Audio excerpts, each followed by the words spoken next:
That will never work. You can't put yourself. Seriously? Don't. Oh my God, that's That's bad. You probably should find other hobbies. You ever learn how to stop? Stop. Be happy.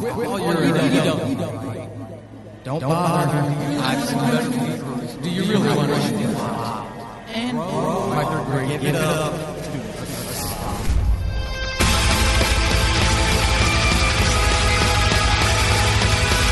Welcome to Horrible Writing, the rawest, most candid, in-your-face writing show on the interwebs because none of us have time to suck.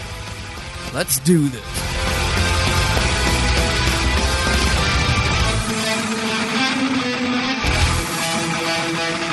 Welcome, listeners, to episode 34 of Horrible Writing. I am your host, Paul Sading. We are continuing our author series, and I'm so honored this time around to have blogger, podcaster, and author Christopher Gronlund with us here. This time I'm going to talk about something I'm absolutely fascinated with. I'm going to try not to brag about you too much, Christopher, but if I do, I'm going to ask for your forgiveness in advance. Welcome to the show. Well, thank you, Paul. I love the show. I've first became aware of it through Rick Coast when you interviewed him, and I've listened to quite a few episodes since, and it's a great show, and I just dig it. So I was really happy when you were like, hey, I'd love to talk with you. Well, being a fan always gets you priority placement in my line of interviews. So, and hey, we both like soccer, football. So there you go. Even though, I like City. We're gonna change the way the world views writers. They're gonna see us as cool pretty soon. I can just feel it after this interview. Definitely. And I won't hold it against you that, you just happen to be a fan of one of the richest teams in the world that bought all their trophies. So yeah, I know. But you also know how I came to like them. So it's not like a fierce loyalty. It was just more of a thing of convenience and a coworker who liked them. So I'm like, okay, sure. I like Manchester City. Love it. I absolutely love it. Now, for all of you who tuned in to hear a podcast about writing and you're wondering what we're talking about, we'll just spare you the blushes. Yes. It's that crazy game, the beautiful game. It's absolutely beautiful. But you know what else is beautiful is the creative process. And people, us, writers, authors, who put those thoughts and those jumbled concepts in our heads, and we put them into Word documents or Scrivener projects, and we tell stories to the world, and we help people escape, and we help people go visit new planets and meet new people that they never would have met otherwise. It's an absolutely beautiful thing. And some of us do this with our own personal demons, our own personal struggles, and we still are able to create. And that's why I was so happy to get Christopher on the show. We're going to talk about dyslexia this time around. And Christopher, can you please ground all of us right from the beginning of the episode? I think for the most part, people have an idea what it means to be dyslexic, but can you kind of give us from your own life experience what that has meant to you and what it's like to live in a world with being dyslexic? Sure, of course. It's a weird thing because I grew up in a household full of readers, and it was never easy for me, but my sister was 5 years older than me, and I was raised by my mom and my sister. And because all they did was read and talked about reading, that's all I wanted to do. So I kind of conditioned myself to read. And when I read in my head, I do a fairly decent job now, but it's only through training. I never really knew that I was dyslexic until junior high school, which is a terrible time anyway. And add to that I went from being pretty much an invisible kid to one of the most picked on kids in the school because somebody found out that I was an atheist and everything went to hell after that. So here I am being picked on and all this, and I'm doing terrible in school, and they pull me out of class and give me an IQ test. And I did well on the IQ part, but there were certain things where they were like, he needs a little help. So let's take this kid who's being picked on by his entire class and put him for 2 classes a day into learning disability classes because Oh, that's no. going to do great for his ego and just all that he's going through. And of course, everybody, the minute they saw me going into LD, learning disability, the teasing got even worse. But it was through that a teacher that was really kind to me picked up. It's like, you really don't belong here. And she gave me a battery of tests and she was like, you're just dyslexic and you have certain and she ran through some questions and I was like, that's me. And it's like, well, yeah, I kind of taught myself how to read better and write. And I eventually kind of worked my way out of learning disability classes and, got to a point where I was back into the general population of the school. But it wasn't until junior high when I even knew what really dyslexia was. And she explained it to me and she talked about the syntax of the brain and how certain things are difficult. And she was amazed, but not totally, because she had seen evidence that if you're dyslexic, you just kind of view things a little bit differently and you have a tough time with certain things. But she loved me because she finally had a kid who kind of backed up, and she was an old hippie, so kind of backed up what she thought. She was like, if a kid is really dedicated, they can teach themselves. They'll have certain difficulties, which we'll get into here. But as far as reading and writing, I think because it was difficult, and in my family, it wasn't like overachievers. It was just, if there's something you want to do, you do it. And because I saw my sister and my mom reading all the time and writing and doing things, I was like, I need to do that too. So I taught myself. You mentioned in that, you had to train yourself. For me, and I shared this with Christopher off air, so listeners, I'll share it with you as well. I don't know anybody intimately in my intimate circles who is dyslexic, so I know about it conceptually. Through how it applies to the real world, I don't have personal experience with. So, Christopher, when you say that you had to train yourself, what does that even mean? It means when I would read, I would have problems going back to the next line. Certain words would throw me. And when I would try to write, the connection, and it's funny because you're kind of like, hey, I don't know what it's like. And then I've always been fascinated about what it's like not to sit there and have to, when I write by hand, especially even today, I sound things out. Sometimes I have to speak words because it was always such a difficult thing for me.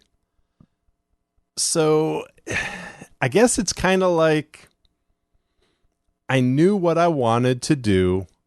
I was fascinated by reading and writing, and it was a matter of fortunately being in a household where my big sister read to me and my mom read to me, and we shared stories and we talked about the things we liked. And I was never once ridiculed. And my sister, there were times she tormented me to the point that, it was a level of cruelty that I find humorous, but when I tell stories about it, people are like, how are you not like in therapy?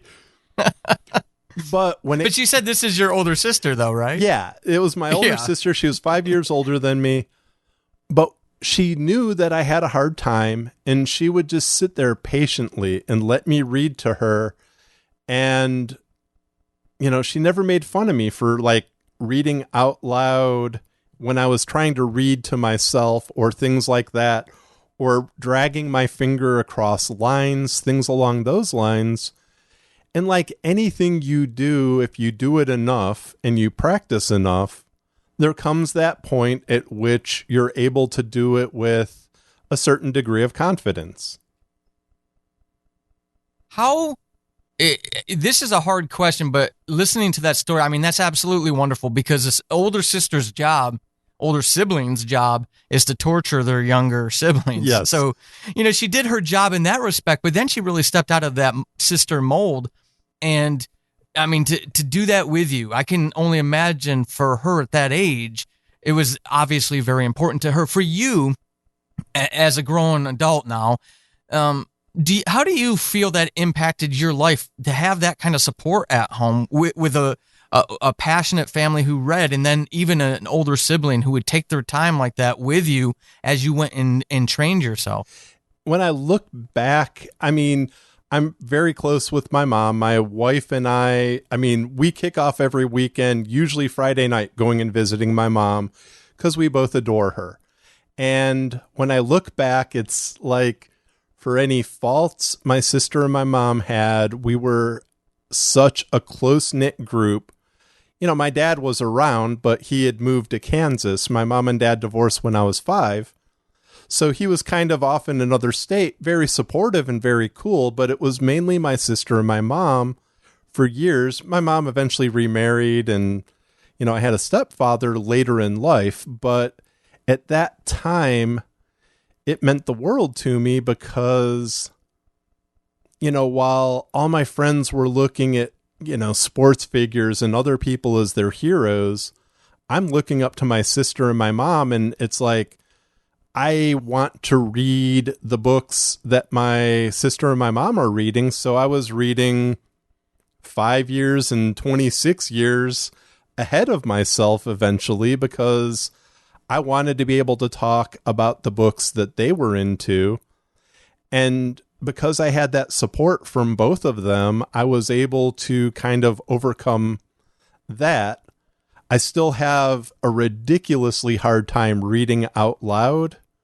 I still have a hard time when I write. I'm a slower writer than a lot of people because it takes such an effort. But the effect of having that support and even recognizing it, because, you know, certain people in my neighborhood, I saw that their parents were kind of crappy to them if they didn't live up to a certain standard. And here I have this old beatnik hippie mom and a cool sister supporting me. I mean, I couldn't fail, at least at those things. Well, and I think that's, man, it's a beautiful story. It really is, because, you know, as an adult, it helped you become a healthy, adjusted adult, but at the same time, you're able to pay back into the world through your story, something that you may never have done if you hadn't had that support. It's just really encouraging to hear that, and I hope, you know, anybody who does hear that story, you know, shares that with other people, because, you know, if you don't give up on kids, and if you're patient and you work with them, you can, I mean, you're a great story. And I know, see, I told you, I warned you, I was going to do this to you, and you were probably going to start blushing and tell me to stop. But, you know, it's remarkable, especially in a day and age where, Paul's opinion, a lot of us are too busy to invest in our kids. To hear stories like that is just, it's absolutely wonderful. No, it is. And it was my sister, my mom, it was certain teachers along the way. Because while I was in learning disability, when they put me back into sort of the general population, they were like, we can't really do that to them. And the only teacher who ever liked my sister in all her years, my sister was a three-peat freshman before she dropped out of high school. The only teacher who ever liked her looked out for me, and he was like, we can't have him go to study hall and do these certain other things. Let's have him be sort of a teacher's aide. Our school was attached to a special needs school, and he had me as a teacher's aide down in that school for those 2 classes a day that I would have been in learning disability. And I had a couple other teachers who looked out for me, the teachers who knew he's dyslexic, but he's fascinated by English. I mean, he gets horrible grades except for science if it's biology, and English. And so it's truly that support of the adults who recognize that I'm the adult I am today. Yeah, and that's why I love it, and I'm so glad you came on to share this stuff. So with your writing, I'm fascinated to now having that context. I'm absolutely fascinated about you as not only a person, but you, the writer. When did you fall in love with writing in the context of what you just shared there with us? To give everybody a baseline, to give listeners a baseline, I knew from the beginning when I won that silly little contest in second grade. And again, I didn't struggle with dyslexia. So my love of writing was immediate. It was intense, and it's lasted a lifetime now. Was your journey the same, Christopher, or did you have peaks, valleys? Did you fall in and out of love with it, or were you a normal kid or did you not even fall in love? See, I'm already projecting onto you. You may not even have cared until you were in college. I always thought, I won't go into like blather on about my family and art, but I always wanted to be an artist when I was younger. But at the same time, I always had, how when you're younger, you just fancy, hey, I'm going to be a writer too. So in my mind, I'm going to be this grand artist. And I thought about writing, but I was more of a reader because I had to learn everything.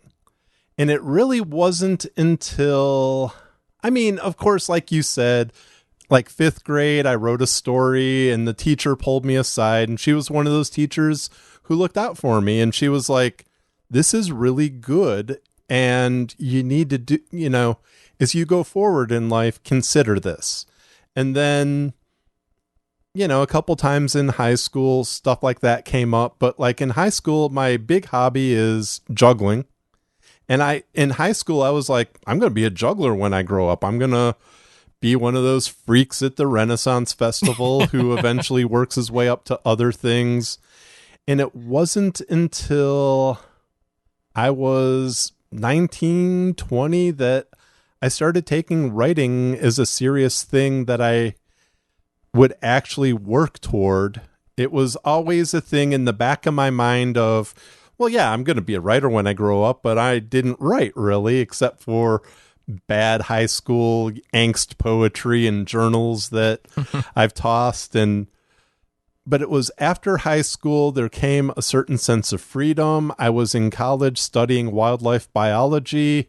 Chemistry kicked my butt. So I was like, I guess I'll study English. And I took a creative writing class, and I'm still very close friends to that instructor. It was the only class I took as far as like a writing class. And she recognized in me kind of what, I guess if there's any point to this podcast, this episode, this interview, it's teachers really can do something all the way from elementary school through junior high, high school, and especially this woman that I met in college at a junior college who encouraged me, and we're still very close friends to this day. No, it's funny that you make that comment, because as you were telling that, I thought at some point him and I are going to need to kind of drive that home as the call to action at the end of the episode, because here again, not having that personal knowledge, it's just becoming very clear to me. We often tell ourselves that when we have a chance to influence somebody's life, you take the moment to tell them something. Don't beat somebody down, lift them up, kind of thing. But listening to you, it really is abundantly clear that these people, had they not intervened in your life, you may have taken a completely different path. And would have probably been like a mad bomber or something. Yeah. So it's so, and now the world gets to benefit as they come across who you are and your stories too. And when you go write that next A Great American Novel, we'll be able to look back at this episode and go, yeah, it's those people. It's wonderful when we, this is the humanist side in me, but when we actually take the time to invest in each other, and especially when we're children in those formative years. Yeah, definitely. Those people, it's not hyperbole to say those people saved me and possibly saved other people, because left to my own devices, I probably would have been kind of a destructive, crappy little kid. Yeah. All right. So let's talk about you, the writer, then. How, at this point in your life, having trained yourself and practiced and worked at it, how does the reality of being dyslexic impact your creative pursuits? When you sit down at that keyboard, what's that like for you? And give us an idea of maybe you're not even cognizant of it, or maybe you are, in that there are some struggles that come along with it that you've just, dealt with. I have the whole flow thing is a fleeting, it happens because I've trained myself, but generally when I'm writing something, it comes with a certain great effort. And one of the things that I do is a podcast called Not About Lumberjacks. And it's primarily me narrating short fiction that I've written. And it's in that narration, especially because I got into podcasting through fiction because I had a very supportive friend who was like, 2005, he's, listen to the Scott Sigler guy, go check out Escape Pod. These guys are like doing fiction. You need to do that. And I didn't do it because I can't read out loud very well. I have a very tough time. But I did it when I got laid off in 2009, like a week before Christmas. And I was like, okay, fine. I'm going to finally do this podcast. I'm going to read my first novel, and I have the time. So if I mess up a line, I'll just reread it. Or if I can't get through a sentence, I'll find a pause and I'll stop there, take a breath. And because it's my words, I know how the inflection and everything should be. So I can just continue reading the sentence as though, it's good. And I may have to cut out 10 mess up parts where it was like, I flubbed that line. And then I have to close up the gaps. But if you listen to my recorded fiction, people are like, you do a great job recording fiction. I don't see why you're saying anything about dyslexia and having a hard time. And it's like almost every one of those lines, it's something that I've talked about with you, where if I read 2 or 3 lines without pause, I almost get so excited that I mess up because I'm like, I did it. I finally know what it's like to read a few lines. And I have friends who are voice actors and other things, and it's like, that's how they make their living. They don't even see scripts. They go into a studio and they're just like, boom, boom, boom, boom.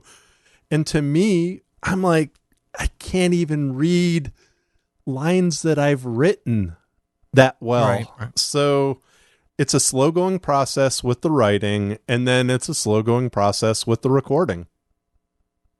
Can you, if you don't mind, I don't want to put you in an awkward spot, but you just said something that really triggered a response in me that it could be a great moment to stop and reflect and remember that the premise of this show is to empower other writers. So you talked about the friends who can just go into a studio and cold read and they just knock it out of the park. Yeah. And for you, it's not like that for you. For someone listening to this right now, may be dyslexic and they may have given up on a lot of things. They may have stopped doing a lot of things that they were passionate about because of, this is Paul inserting himself in something he knows nothing about, frustration, being disheartened, disenfranchised, just, sick of having to deal with this. So can you kind of address that to that person who's hearing what you just said and they're identifying with that, going, yeah, I get what you're talking about. How do you punch through that? How do you keep going?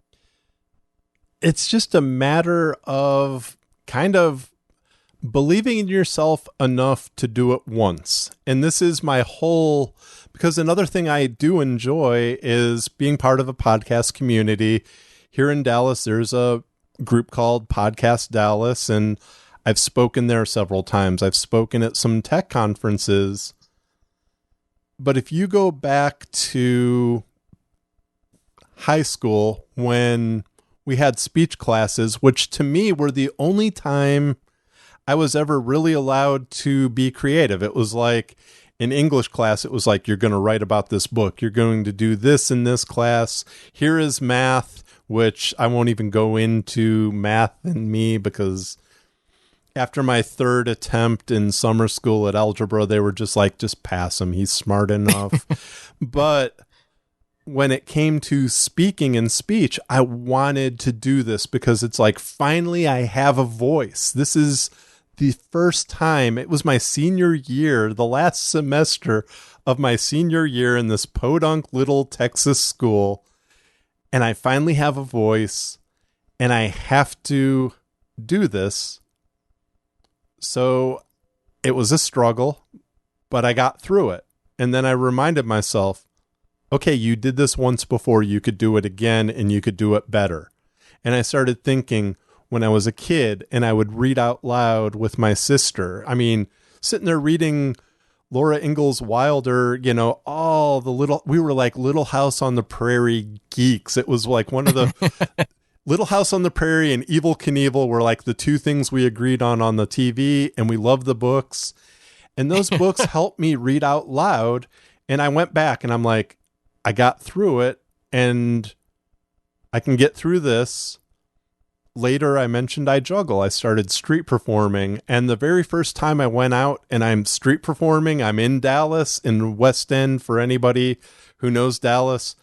And I do this silent juggling routine. I didn't drop once. It was this perfect thing. I didn't really have banter because I was terrified. But every single time I do something, I remind myself, I've done it before, and maybe it didn't work out as well the first time, but I eventually got there. So once you've done it and you've put the effort in, and you might have to put more effort than your average person into it, it's that constant reminder of, everything in my life is sort of that constant reminder. It's, I've been here and I've done it. I remember when I started juggling 5 things, it's like, I can't do this. There's not enough space and time. And then it comes a point where it's like, there's enough time to start throwing tricks and stuff with 5 things. And writing, it's the same way. And really, if somebody's an adult listening to this and maybe you didn't have the support of your family, because most of my friends and people that I knew didn't, fortunately, there are shows like this. There are other places online that are supportive. Start small, do something, and do it. And just remember, I did it once before, I could do it again. I did it once before, bigger, I could do it again. And eventually, it's to the point where you feel almost invincible about things. That's awesome. That's really an awesome answer and really empowering. I love that. I want to kind of stay in that same vein then. I love the positive self-talk. I love the reflection and the reiteration, and almost, it sounds like you almost go through like a visualization type of reinforcement on that stuff.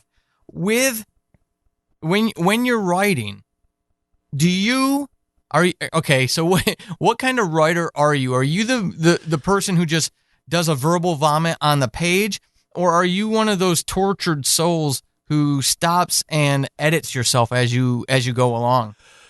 I've changed so many times over the years, but I tend to be the writer who I do stop.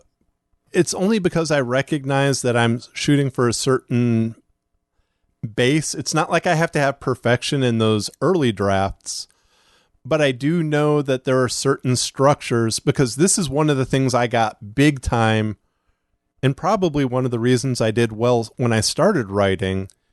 I knew structure so well because, again, I was trying to read. I was 11 or 12 when I started reading the stories of John Cheever, because this is the stuff my mom and at that time my stepdad are reading. I want to read literary fiction. So I'm sitting there thinking, okay, how do I do this? And even today, it's a matter of, again, looking back and going, I did this once before. But a lot of it for me is starting to write, realizing, okay, it's worth the time to get this foundational scene down. And if I can't get it down, I write in Word and I write in Scrivener, regardless of which program I'm in. If I reach one of those points where I know it needs to be better, but I know that I'm in a loop, I'll seriously just make a note, make better. And Okay. then I move on because I've allowed myself to move on. I'm not one of those writers who necessarily tortures myself by going back and redoing things. But I'm also one of those writers who believes that maybe it is because I'm dyslexic. I can't just allow myself that sloppy first draft. I have to tinker with things kind of along the way because it's harder for me to have the foundation that I think a lot of people have. I may have the foundation structurally simply because I've been reading all my life, but when it comes to actually making the words do what I want them to in my head, it takes an effort. So I guess a big part of it is it just depends on what I'm writing, what's going on in my life at the time. Sometimes the flow is there and I sit down and I write a short story that it's like, well, that came from somebody else, and I reread it and it's like, I only need to change this. I give it to some proofreaders, some first line readers, and they're like, this is great. And then other times it's like something that might even seem like a basic story is such a hard slog for me to get through because I might tinker with it, or I might just have a hard time thinking of certain words. I mean, that's a big thing with me. Sometimes I forget the names of coworkers and stuff. I mean, not like distant coworkers, but people like, what's my manager's name? Okay. That kind of thing. So, it's a struggle, but you do it. What would you say to someone who maybe has they genuinely, and listeners, I say this because Christopher and I had a conversation off air about writing excuses, not the wonderful podcast out there, but the excuses that people come up with to avoid writing. So Christopher, to that person who genuinely has the passion, the desire to write, they're dyslexic, but they maybe didn't grow up in the support system that you did, and they maybe don't have the extensive reading background that you have, and they're the type that is typing out 2 sentences and then going back and fixing grammar and finding that right word, and they never actually produce anything. Do you have any kind of tips, tools, and tactics that you would offer to them now? That, I mean, because you did offer some stuff there, but it sounds like you're pretty fluid. The person I'm thinking about is the person who, they're not fluid at all. They've got to go fix that spelling mistake or that grammar, or they read and edit as they go along. Is there anything that you could offer to them to help them get out of that chunky mold to where they can at least get a first draft down and then worry about doing all the prettying up stuff? Yeah, sure. I think with me, part of it is, I mentioned that I eventually changed to an English major in college. So part of that was I had to take linguistics, and I learned about language acquisition. And this is something I hear from certain dyslexics that I've talked to. They're like, yeah, but you started when you were young. You kicked these problems when you were a kid. And it's like, there probably is a certain language acquisition thing in me that allows it. But to anybody now who's trying, it's like, you have the desire to write, so you should write. And don't look at other voices, because one thing I can tell you, I would say to that person, just look up, I don't know, I've not Googled this, but just look up famous dyslexics and look at how many of the people are writers, because I know like George Lucas is a writer, Richard Branson is a communicator. I mean, yeah, he's CEO of Virgin, but his job is communication. You have all these dyslexics, and a lot of times it's those people who kind of are known for having a different view of things. I mean, we could debate George Lucas's stuff forever, but that's not the point of this. I still like, I mean, come on, man. He made so many childhoods and all that good stuff, but recognize that nobody else is you. And I know that sounds so cliche, but also recognize that people would have to try to write according to a dyslexic mind because they're wired differently, and there's nothing wrong with the way you're wired, or there's nothing wrong with the way they're wired, but you're wired in a certain kind of way where when you practice enough, the writing that you do is probably going to stand out as kind of different because that's a hard thing to emulate. I can mimic a lot of things because I've been writing a long time, and I know a lot of writers who could just read another person's stuff and go, I can kind of emulate that. It would be hard to kind of emulate a dyslexic mind, or it would be hard for me to emulate maybe somebody who grew up speaking a completely other, different language, learning English or another language. It would be difficult for me, except for, it's like, I kind of remember a little bit of French class, but there are those certain things I think that you have an edge on. And I think the dyslexic mind, if you want to call it that, does kind of make people look at syntax and other things differently. And if you're dedicated enough, you're going to write something that would be really hard to emulate, and it's going to be yours. And that actually leads me to something I did want to ask you. I was going to actually save it for a little bit, but it's on the front of my brain now. When we're offering, since we're in this mode of offering the tips, tools, tactics to folks, how would you recommend, or how did you go about in regards to your breadth, your mastery of the language, of the English language? Debatable. Some of us are very humble and we say you have no mastery, no breadth. But I will argue that point that you do. So I'm going to take that argument away from you and say that you do have a wonderful mastery of it. So how did you do that? What tips, tools, tactics would you offer to folks, dyslexic folks who may have this mindset that I just can't, I couldn't, I want to write, but I couldn't because I don't have this phenomenal wide-ranging grasp on the beauty of language? For me, I do have a very basic vocabulary. I know, because I've read enough, certain words that should go into a certain place. And if I use a thesaurus, it's truly just to find the word that I'm thinking of that my brain can't bring up. But the big thing that I do, because I have kind of basic blocks, but you could build a solid foundation from very basic things. I know the things that I do well. And this goes to people who have dyslexia, to anything. So many times people become so fixated on the wordplay, or these really intricate plots and all these things. But I don't care how good you are. If you can't make somebody feel something, you're not doing your job necessarily as a writer. And everybody has the ability to make somebody feel something.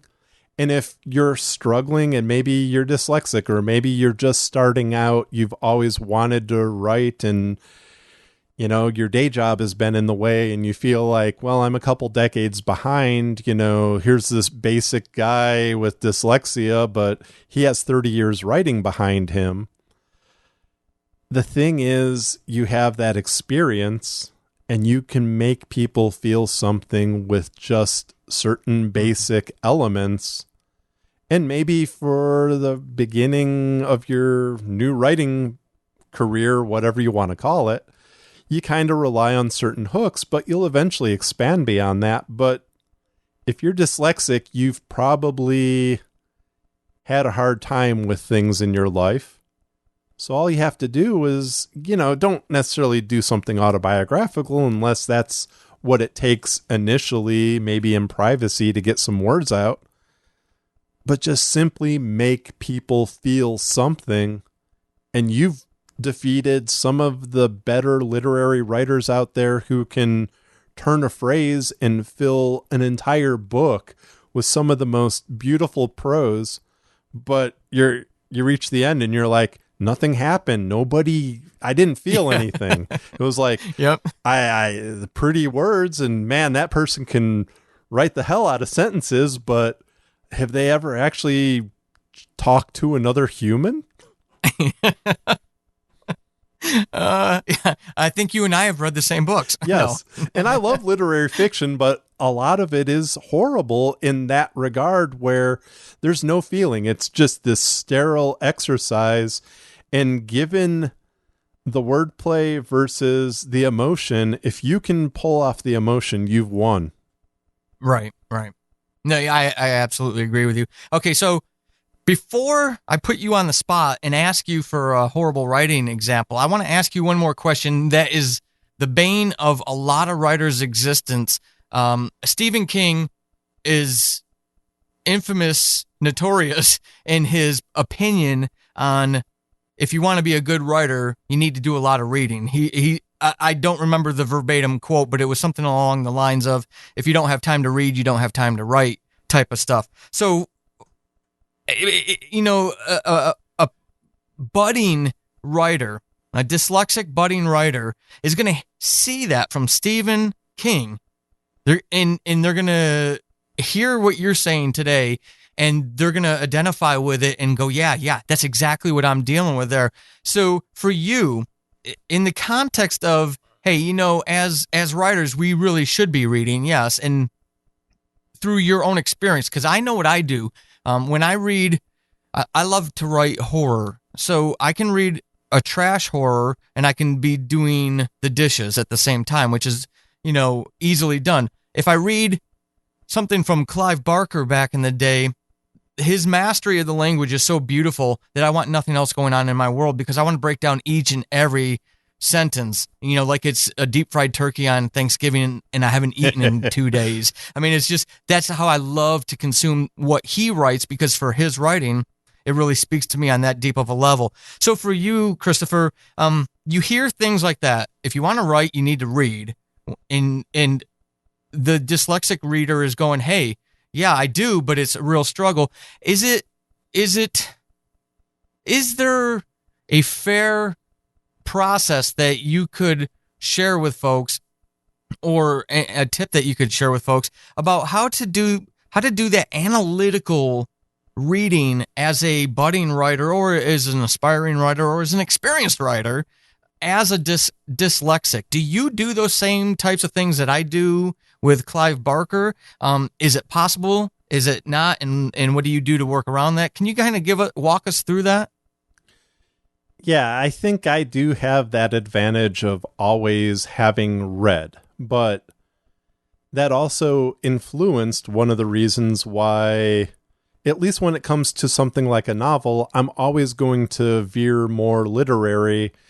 My short fiction, I'll write anything. I'll write horror, comedy, whatever. But if I'm going to sit there and be living with a novel for years, because I am a slow writer, I do want it to be literary. But that's me. That doesn't have to be you.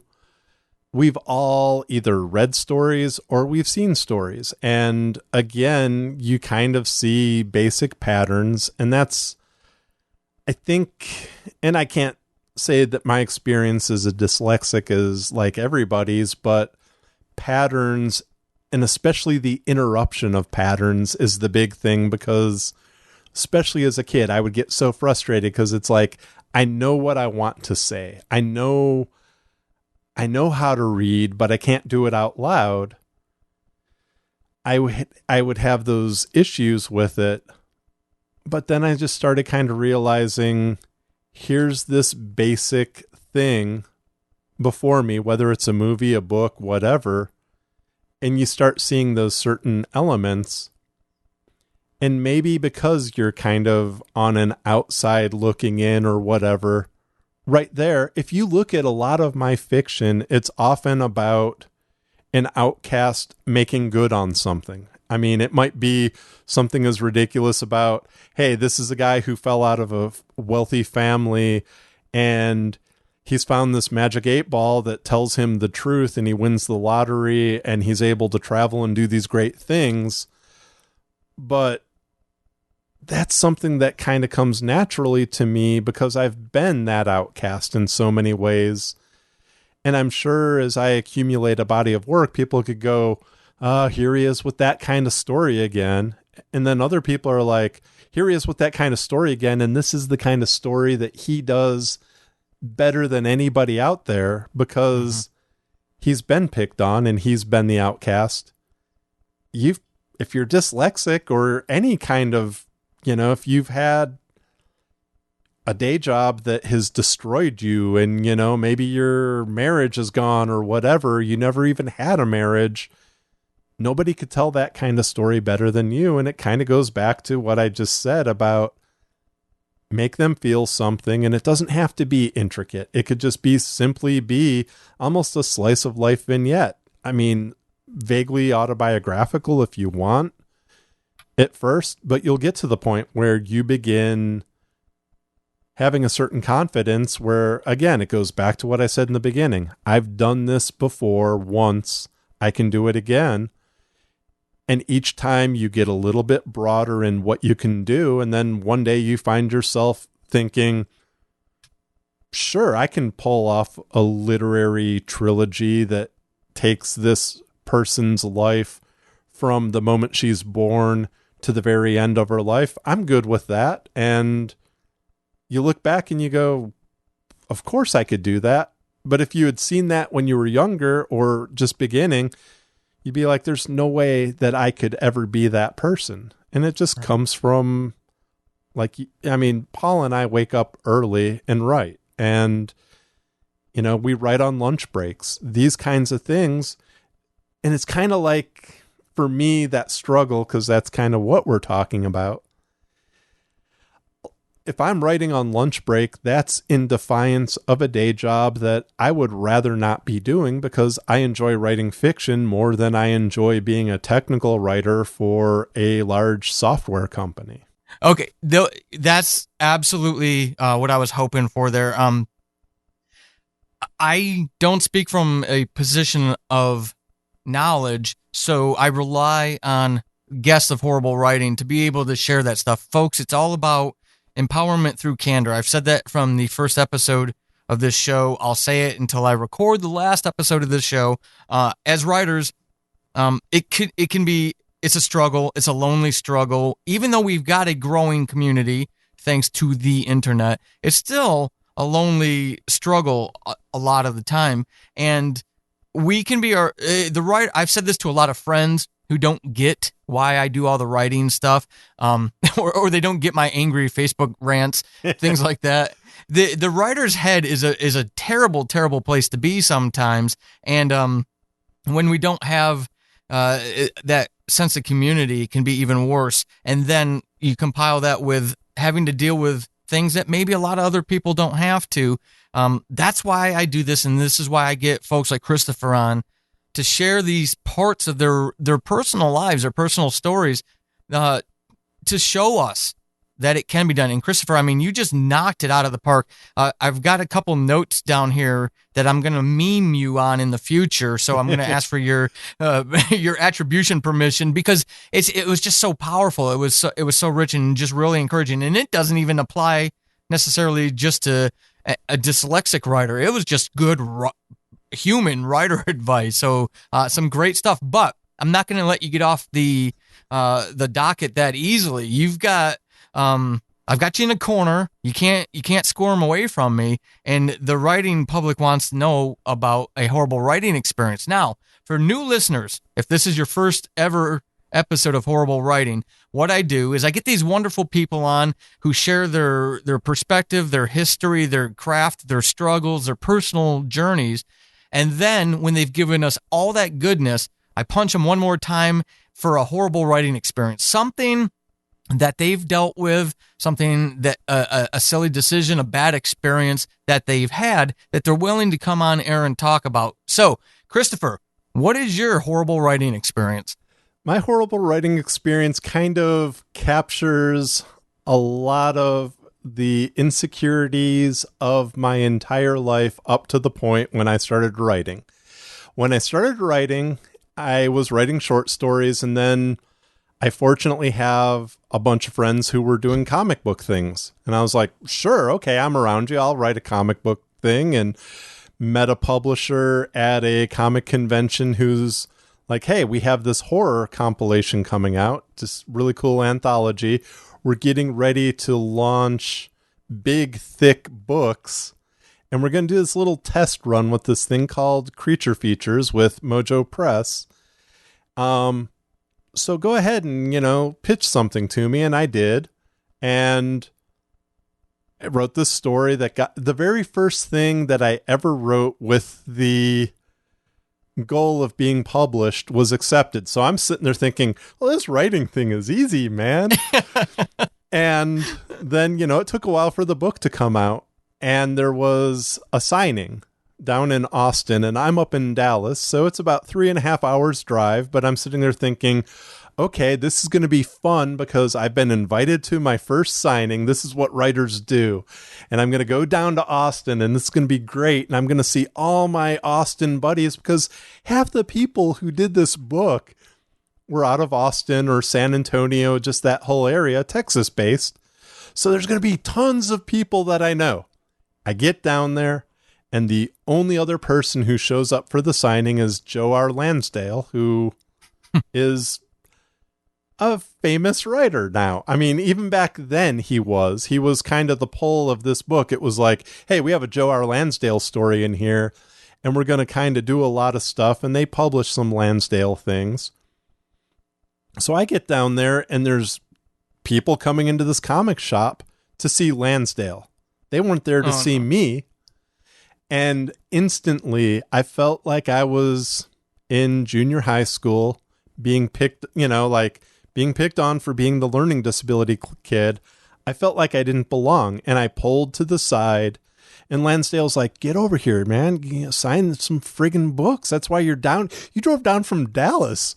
And I'm like, yeah, but they're here to see you. And it was a horrible thing because here's my first big moment, an actual signing in a store. And I felt like I didn't belong. And that's something that generally now as a writer, I kind of feel more confidence. But on that social level, I can go to a conference. I'm not going to sit here and name drop, but because I got into comics in the late 80s, early 90s, I know some really cool people, and I sit there and I still feel like I'm friends with this guy for 25 years. He's won Hugo Awards, and I don't feel like I can call him and say, hey, I'm going to be in San Antonio. Do you want to get lunch? Right. That aspect is the hardest thing that I struggle with. And I guess in a roundabout way, it goes back to being dyslexic, being picked on. Even people who are like, we've been friends for 25 years. I know you're not in it trying to get something from me. Just show up. We're going to have friggin' lunch, okay? I still struggle when it comes to that kind of thing where when people who are known in industries are offering to help me or other things, I still have a hard time looking at that and going, they're legit. I think they just pity me. And I'm not somebody who's like prone to self-doubt. I'm ridiculously confident as a writer. I'm ridiculously confident when it comes to doing a presentation about writing, interviews, things like this.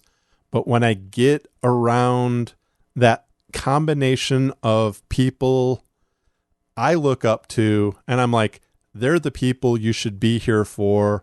Why are you asking me to sign?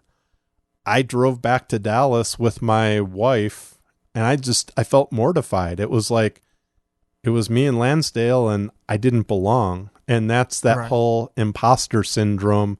Chuck Wendig recently did a Twitter thing about being in a green room with Neil Gaiman, and he looked at Gaiman and said, do you want me to leave? And when I read that, I was like, that's what I felt when I did the signing with Lansdale. I was like, do you want me to leave? Because I'm not supposed to be here. It's you.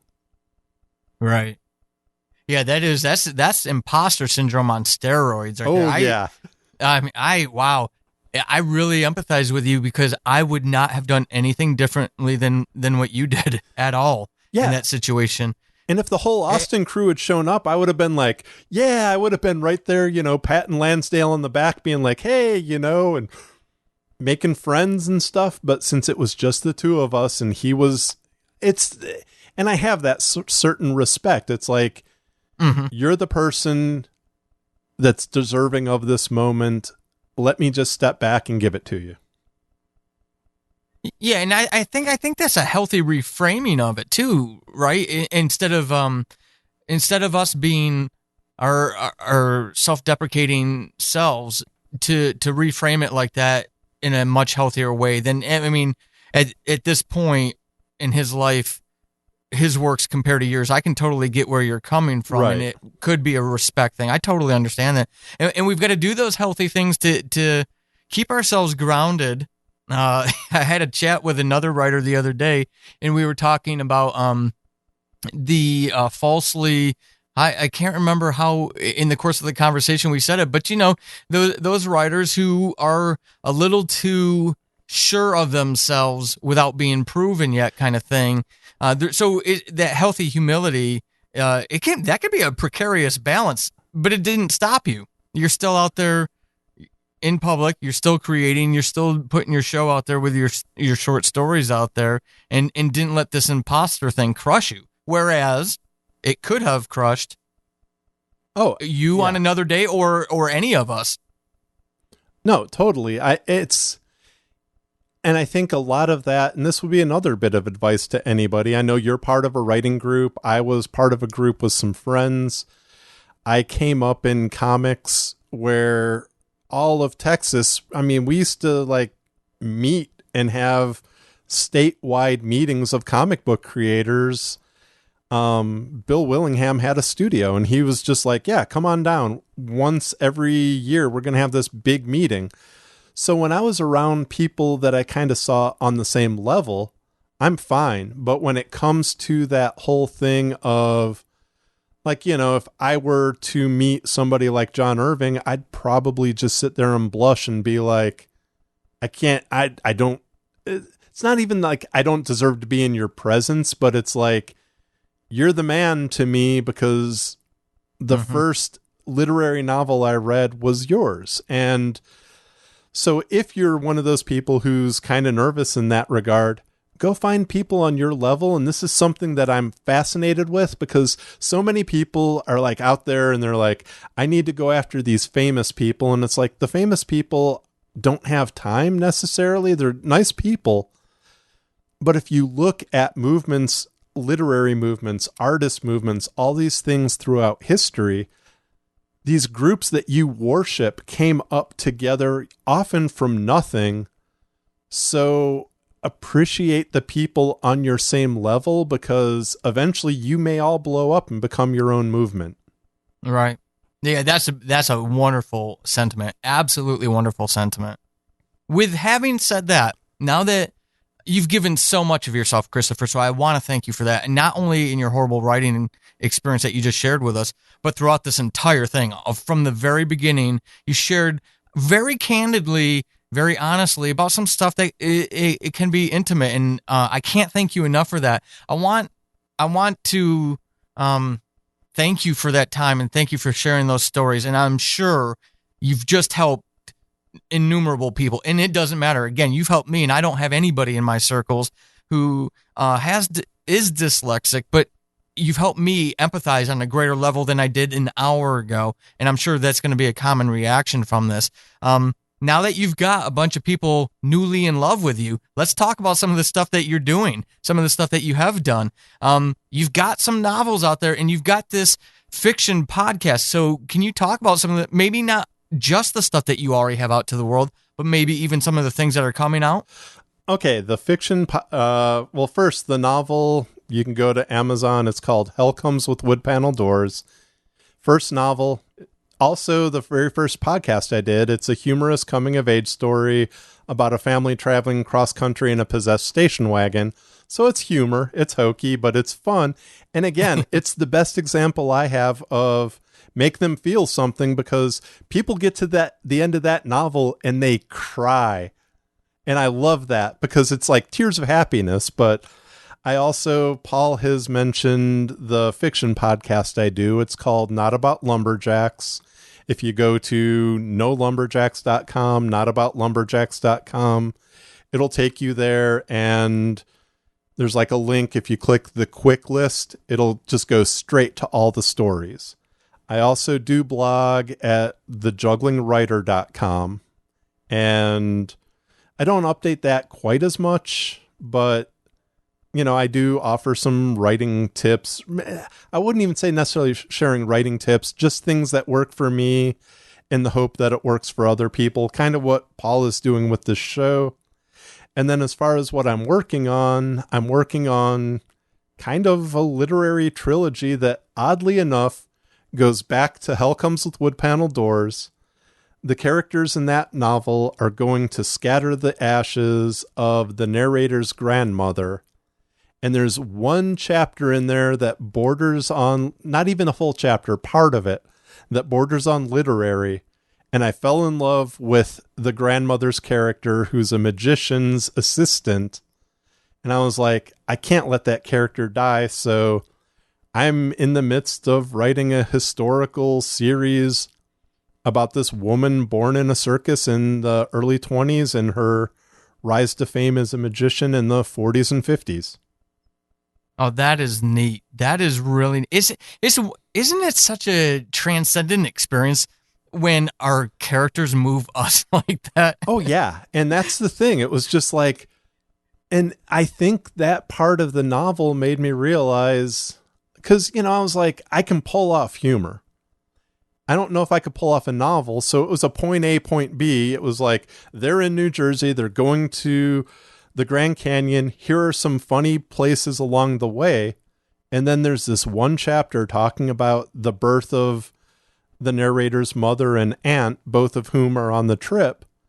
And I'm like, I've got to write this character's story because I adore her. Yeah, it's a beautiful thing. It really is. So that is really neat. So are we too early to talk about release dates? Yeah, on that? Yeah, that's a thing where I'm getting the draft of the first one readable. There is some tentative interest in this because I'm very honest. It's something that I had a really good opportunity that I should have jumped on much sooner with an agent. Maybe the agent will remember me when the time comes. Maybe it won't, because it's been a couple years, because day job and illness and other things can sometimes get in the way. But I do have some people interested in it, so we'll see where that goes. And if not, I'll find other ways to shop it around traditionally. And if worst case, I will grow as a writer, having written it, release it myself, or just put it on a drive, let a few people read it, and move on to something else. Well, I'm going to be sending you good vibes on all of that stuff. Thank you. Definitely. Okay, so before I let you get out of here, though, you've given the website, and listeners, I will put those in the show notes so you can find him. Beyond that, Christopher, is there any place else out there on the social webs that you want folks to say hi to you? Really, I don't really do tons like outside of people I know on Facebook, but Twitter. I love Twitter and Instagram. Both of those, if you go to @CGronlund, and that's CGronlund,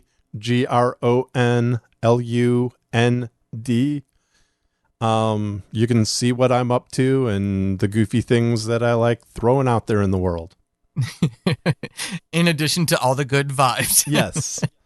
This has been absolutely wonderful and so helpful. And Christopher, I'm humbled by you coming on and giving me so much of your time, but sharing that with that stuff, your journey, and all of those wonderful sentiments and messages that I'm going to meme the heck out of and make sure that I give you a regular rotation on my social medias, because it really is. I mean, it was a strong, really empowering message that you had today. So I want to thank you for that.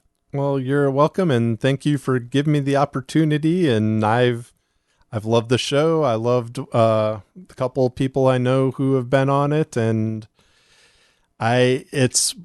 I'm not just saying this, it's one of 2 writing shows that I now listen to regularly. Well, that's really humbling. That's really cool. Especially remember, listeners, if this is your first episode, you might not even have seen it. Tagline is know nothing, aspiring writer to open paren, hopefully published, close paren, author. That's all it started out as. And then I realized that there were a lot of people who could benefit from having these kind of conversations with kind people like you. It just enriches the world, and I absolutely love being part of it. And thank you for being part of this. Well, thank you, Paul. This has been Horrible Writing, and hopefully after this episode, you suck less than you did at the beginning. I am Paul Sadin, your host extraordinaire. You can find me over on the Twitterverse @WritingHorrible and over at paulsadin.com/horrible-writing. Until next time, suck less.